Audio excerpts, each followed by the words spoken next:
Hey y'all, it's your boy Osu, and today I have another in-depth killer breakdown video. Today we are going to be going over the new killer, the Dredge, and the new survivor, Haddie Kaur's backstory, perks, and gameplay. This video will have timestamps in case you want to jump to any specific part throughout the video. Our last video on Sadako and even the Wesker concept got a lot of positive responses, so if you want to see me make more content like this in the future, be sure to click that subscribe button. I mean, come on. You know you want to.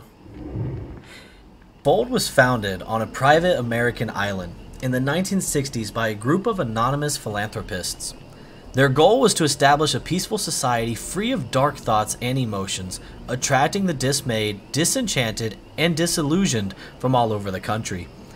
This peace-loving community thrived over the years, and members freely followed the dictates of its charismatic leader, Outtro Stamper, who taught his followers the secret of maintaining happiness through joy, talk, meditation, and the endless reciting of good-thinking mantras. But not all was bliss within the fold, and Outtro swiftly banished anyone who confessed to having dark thoughts or speaking dark words. Those he appointed as guardians of the fold were quick to root out malcontents, banishing anyone who thought or spoke against the almost perfect community he had established. In this way, Outtro had conditioned Ottomarians to believe dark thoughts were the root of all discontent. He spoke of an ancient god called Dredge, telling them how this god fed on dark memories and desires, and how they needed to expel any and all manifestations of darkness from their hearts for fear of summoning this horror from the land of shadows. Life was more or less a utopian dream on the island, until, that is, the darkness began to slowly leak through the cracks of their spiritual dam, and members began to mysteriously disappear. It wasn't long before closed its septic jaws on the island and refused to let go. The once happy community now gathered in a few homes, chanting all the good-thinking mantras in a desperate attempt to rid their lives of this formless creature that seemed to stalk them in the shadows and consume them in their sleep. Outtro tried to quell his followers, telling them that they were malcontents among their ranks and that they alone had summoned the Dredge to their garden of joy. As the fold bleeded fear, Outtro evoked desperate measures. Ottomarians were restricted to their homes to prevent the spread of rumors and dark talk, while sleep was forbidden to prevent anyone from releasing dark dreams into the world. Freedom and sleep would return just as soon as the Dredge was no longer upon them. When the Ottomarians continued to disappear, Outtro assembled his followers near the beach, where he placed a screaming woman on a wooden stage. There, in the rain, Outtro explained to his drenched, alienated, and sleep-deprived congregation that the woman was a journalist, here to destroy everything they had created. As the guardians held the trembling woman, she screamed that Outtro wasn't the savior he claimed to be, that he belonged to an ancient cult, an exclusive club of billionaires that took pleasure in corrupting and sacrificing people, towns, and even countries to an elder god. The journalist told them Outtro hadn't banished anyone, he had tortured and sacrificed them, and that they would all be next. Without hesitation, Outtro slit her throat before she could continue to spread the lies. As she collapsed to her knees with her hands clasped around her neck, he told his confused and terrified herd that she was working with others within their ranks and that they needed to find the imposters before the Dredge came for them all. Outtto's words shot over the congregation and reached into the murky recesses of their hearts and dredged up dark and fearful things. Years of suppressed emotions began to bubble up as a thick fog pushed through restless legs and feet. Whispers began, and the whispers became panicked mantras, and the mantras became screams and curses as each member accused the next of mal-thinking and mal-speaking. Over the howling wind and pouring rain, the screams and curses grew louder and louder as everyone desperately tried to contain the darkness within. But the harder they tried, the quicker they failed. And within moments the dam burst to release a torrent of hell. Outtro watched his once blissful and joyful herd suddenly erupt into violence unlike anything he had ever seen before. The fold bleated accusations and tore each other to bits and pieces with hands and teeth, and never once did they look up to see their kind and charismatic shepherd smiling down upon them, with eyes that were cold, bleak, and without pity. When all was over, Outtro felt the creaking wooden stage shake as a murder of crows circled above. Suddenly the ground rose and then sank into a thick, oozing black mud like molasses. Moments later, a formless mass squelched out of the muck and rose like a rearing horse to feed upon the writhing mass of butchered humanity. It was everywhere and nowhere at once as it slowly picked its way through the carnage, absorbing the darkness, savoring the misery, trailing terrible noises, shrieks, cries, whimpers, pops, cracks, feasting sounds, death sounds, dark sounds. Outtro watched the creature as it slowly began to manifest into the very thing he had imagined, the very thing he had made them all imagine. It turned slowly to look at Outtro for a long, silent moment. Then the Durrani trudged away through the thick, black sludge, disappearing into the shadows from which it had came. So the Dredge comes with 3 teachable perks, the first one being Dissolution. 3 seconds after injuring a survivor by any means, Dissolution activates for 12 seconds. While Dissolution is active, if a survivor fast vaults over a pallet inside of your terror radius, the entity will break the pallet at the end of the vault and Dissolution deactivates. His second perk is Darkness Revealed. In your presence, places one thought to be safe are perhaps the most dangerous. When you search a locker, the auras of all survivors within 8 meters of any lockers are revealed to you for 3 seconds. This perk has a 30-second cooldown. And lastly, Septic Touch. The land of shadows subsumes all. Healing only delays the inevitable.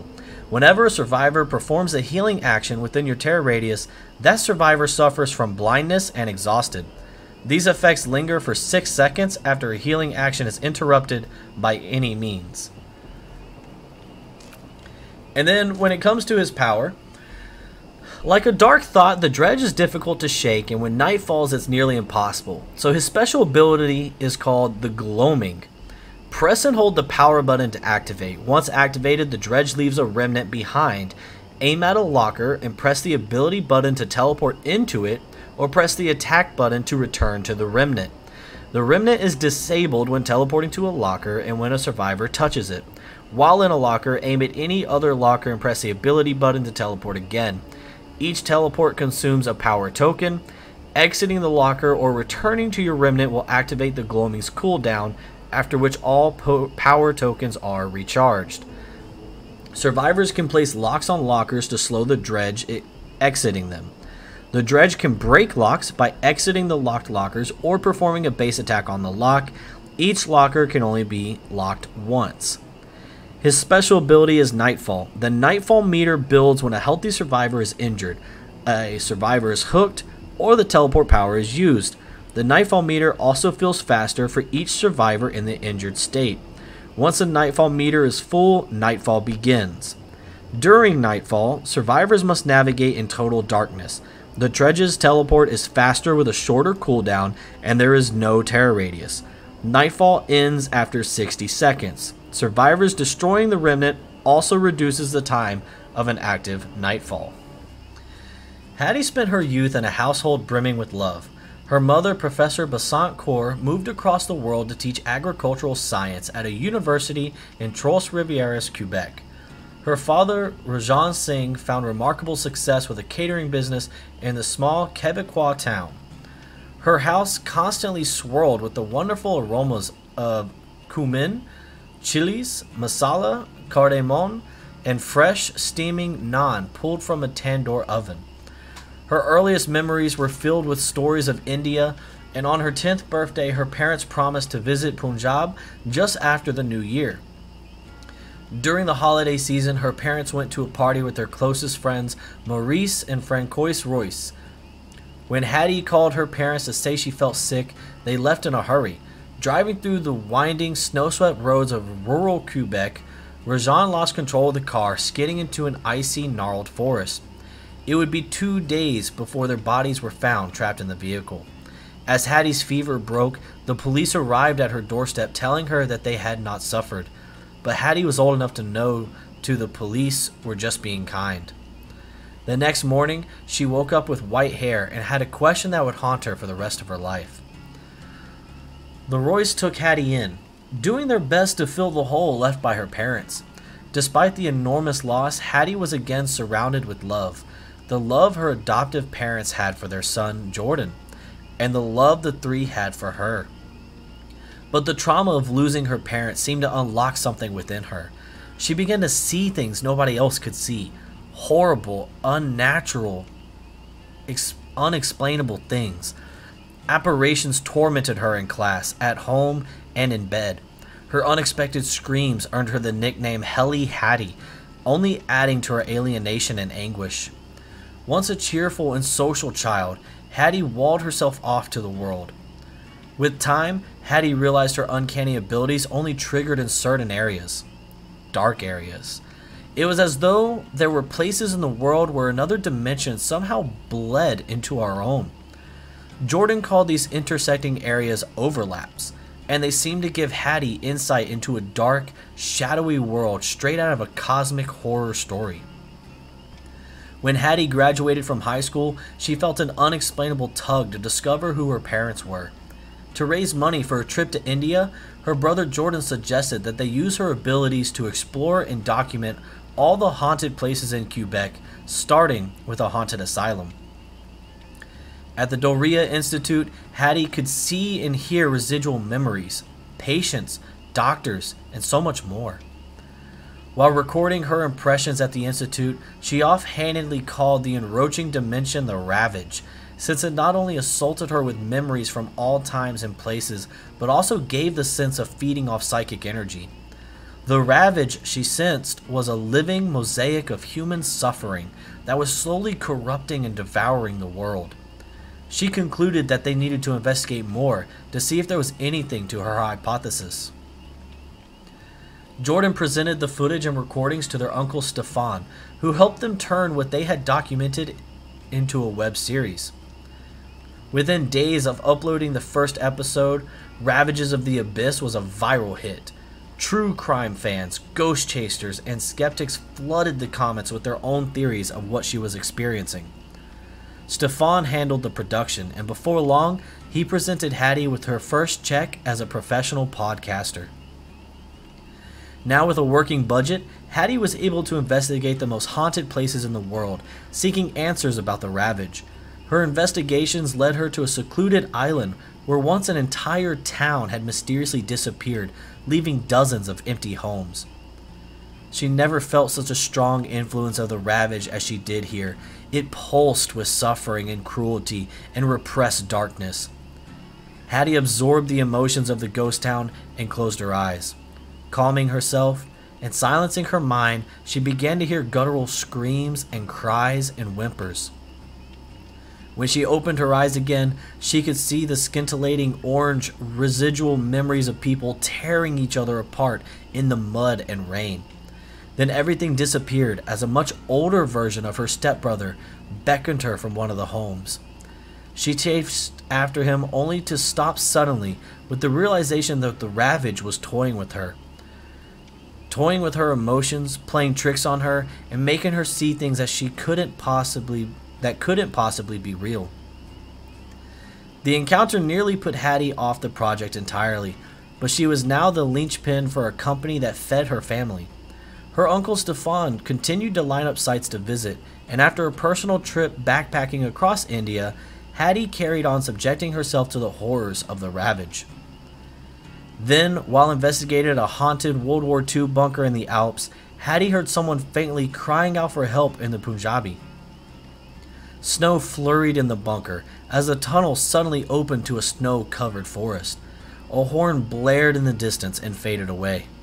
She saw the glow of red lights through a wall of snow and felt her heart skip a beat as she rushed to a crumpled blue car pinned between two massive pine trees. Through the shattered windshield, she saw the bodies of her parents stuck in pools of frozen blood. Haddie narrowed her gaze and saw tiny plumes of vapor floating from their trembling blue lips. With a profound sense of urgency, she rushed around the wreck, trying her best to push, pull, and kick her way in, all to no avail.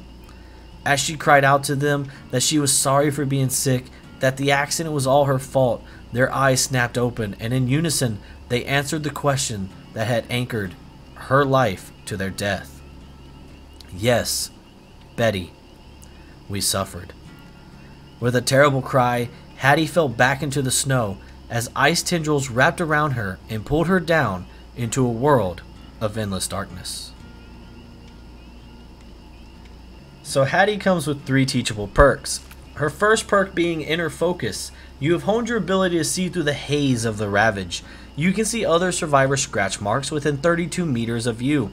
Whenever another survivor loses a health state within 32 meters of you, the killer's aura is revealed to you for 3 seconds. Then she has Residual Manifest. A lifetime of chasing the darkness has taught you that the best disinfectant is light. After a successful killer blind action, the killer is affected by the blindness status effect for 20 seconds. This perk grants the ability to rummage through an unopened chest once per trial and will guarantee a basic flashlight. This is also the first time that we're seeing a killer being able to be given the blindness status effect, which for those that don't know, that stops the killer from seeing all auras for the entirety of that 20 seconds. Then her last perk is Overzealous. Fighting back against the Ravage motivates and inspires you. After cleansing any totem, this perk activates. Your generator repair speed is increased by 4%. This perk deactivates when you lose a health state by any means. Now that we've gone over the backstory and the perks, it's time to get into a little bit of gameplay. So this is the first game I played as a Dredge. I'm running 2 add-ons, one that lets me see auras of survivors for 6 seconds if they lock a locker, and one that every time I teleport, any locker near a survivor will open, giving them the impression that I am coming for them. So first things first, we are going to teleport around. I'm looking for any locker near a generator, that way I can kind of get my first bird's eye view. As you can see, nobody's on this generator, but my add-on made them think I was coming, so they missed that skill check, giving me the opportunity to come and attack them. As you can see, they're looking at each locker, not knowing where exactly I'm coming from. But now that they've locked it, we're going to break out and start our first chase.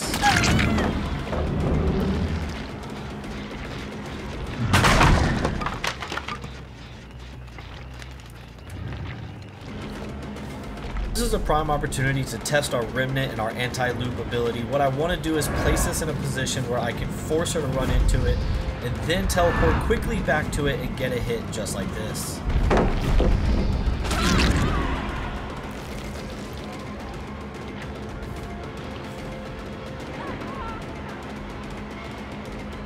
So Haddie ran us for a little while, but ended up running into this dead zone where all she had at her disposal was a Z-Wall, which for all of you that know Dead by Daylight, Z-Walls are definitely not our friends, as you can clearly see.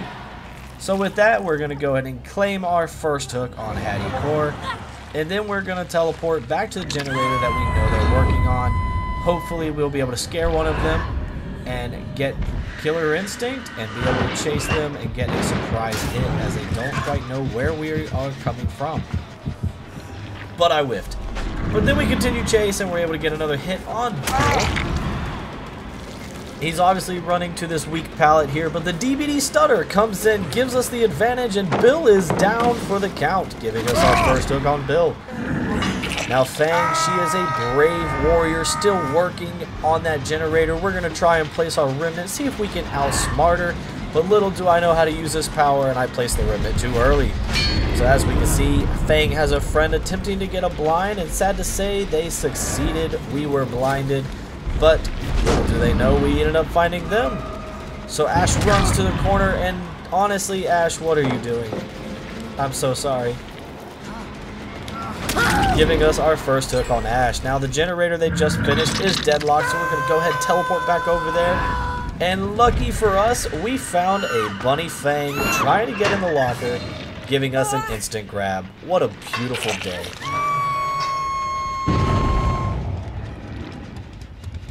No worries, Bill. As we see you, we aren't going to go for you. We're going to go for Haddie over here, who chose this weak pallet.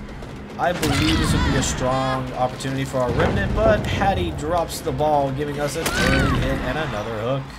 Worked last time. How about we do it again? Teleport right back to that generator. Yet they were smart this time. They actually locked it to give themselves an advantage and a head start. But for poor Ash, he is right around this corner, unsuspectingly waiting for us as we down him, smack a generator, and claim our second hook.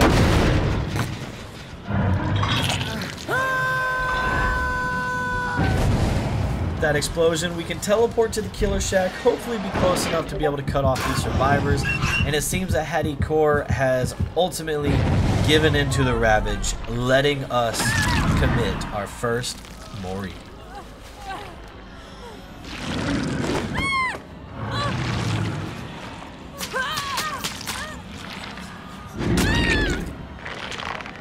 Can I just say, this Mori is absolutely beautiful. Stabbing the survivors, pulling them into the darkness. My add-ons giving me the aura rating for us to see poor Ash running into a dead zone. Not only did the Dredge just claim 1 soul for the darkness, now we've claimed 2.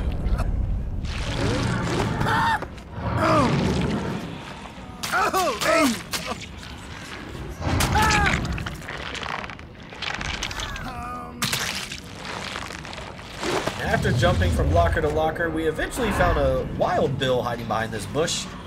Sadly, Bill, bushes do not provide cover, they only provide concealment. And then at this point, we are gonna look for Fang. We have quite no idea where she is, so we're gonna teleport, check these generators, which, by the way, I do absolutely love how you get such a perspective through the locker where you can just get so much information by looking. As we see, she's running for the save, so we're going to attempt to go intervene and start chase with Fang.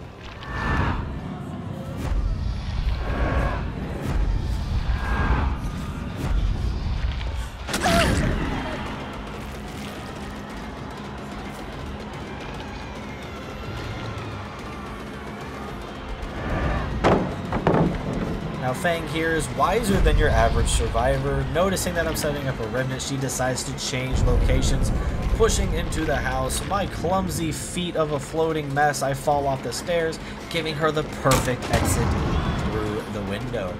The only thing left is for us to possibly try and catch her, maybe cut her off if we can find her scratch marks. We see she's going towards lockers. Our add-on scares her by opening the doors. Fang doesn't know where she is. She runs to us and suddenly she's down. I love this add-on. And now with Fang on the hook, we're gonna hop around a little bit, see if we can find Bill. My money is that he's on that generator that we were looking at before. But at the end of the day, it's a good thing I'm not a betting man, because I would be out of all my money, because he was not on this generator.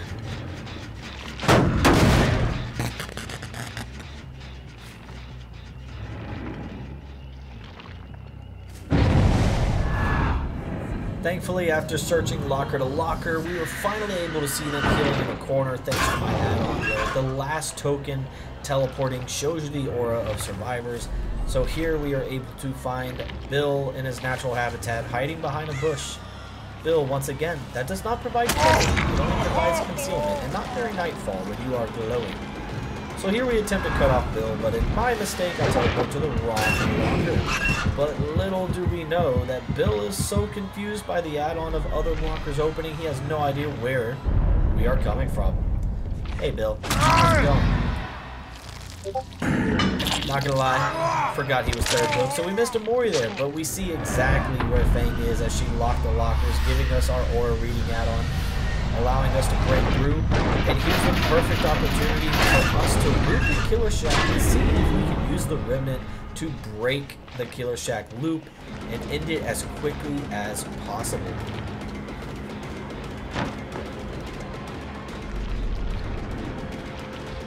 She vaults the window. We're going to place the Remnant here, hoping she vaults back. She does, and then we get it.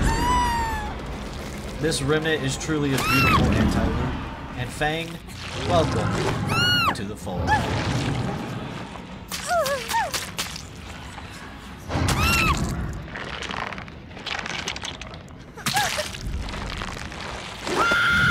honestly, guys, I think this killer is one of the best killers Dead by Daylight has ever come out with. If you like this content and you want to see me make more of it, be sure to click that subscribe button. But other than that, guys, that's it for this video, and I will see you out there in the fog.